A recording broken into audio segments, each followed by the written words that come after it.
this is our new house listing here in Alegria at Dos Rios. Ito yung subdivision na malapit sa Nuvali.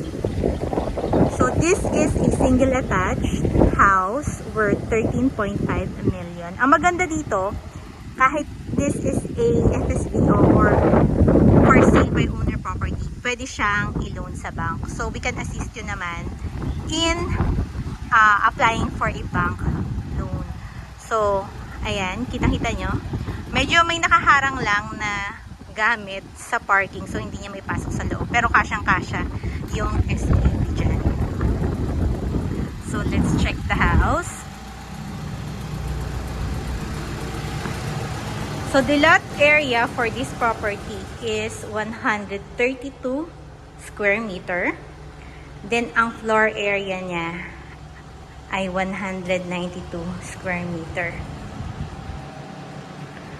So, ang maganda dito sa sala area niya, sobrang liwanag kasi yung buong, ayan, yung buong side ay glass. So, actually, sliding door siya. So, kung gusto mo, pwede mo pang lagyan ng, halimbawa, upuan o kaya table sa labas, di ba? So, additional space siya para tambayan.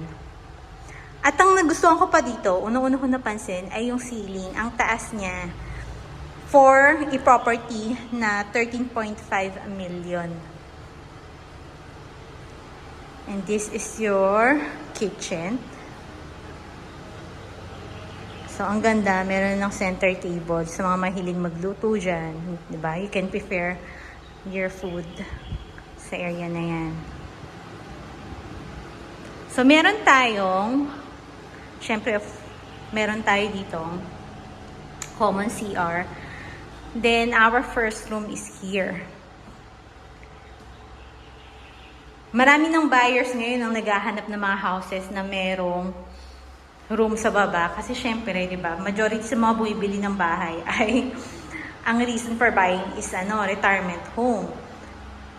So, dapat meron room sa baba para pag the time na dumating na matanda ka na at medyo hirap ka na mag-akyat panaog. So, meron na doon. Actually, this is, sa likod naman, this is intended for a maid's bedroom. Kaso lang, waiting pa yung approval. Nalagyan siya ng bubong. Then, ito, yung space mo sa likod. So, laundry area siya. Ayan. So, let's check inside.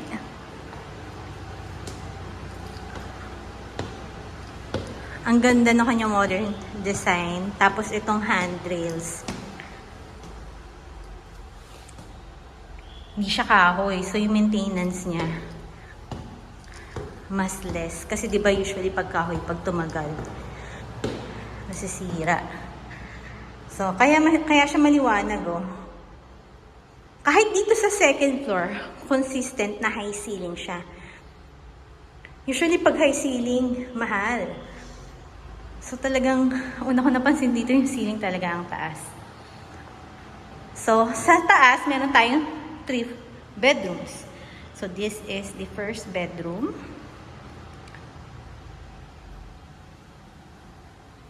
At ito ang ating common CR.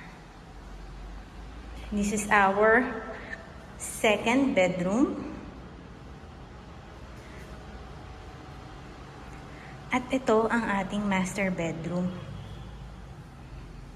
Sa master bedroom, o diba, ang hangin tsaka ang liwanag.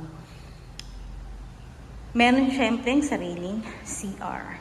So this is a house with 4 bedrooms, a provision for maid room, and 3 CR.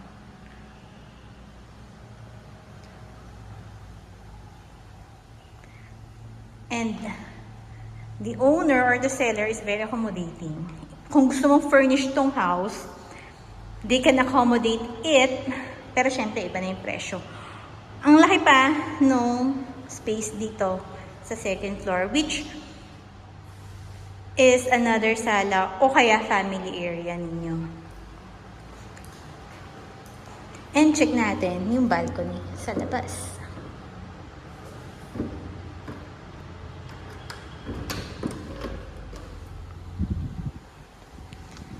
Diba? Yung ano niya, stainless steel din. So, ano na, inclusive na ng mga lightnings. Ang laki pa nung kanyang balcony sa taas at sobrang hangin.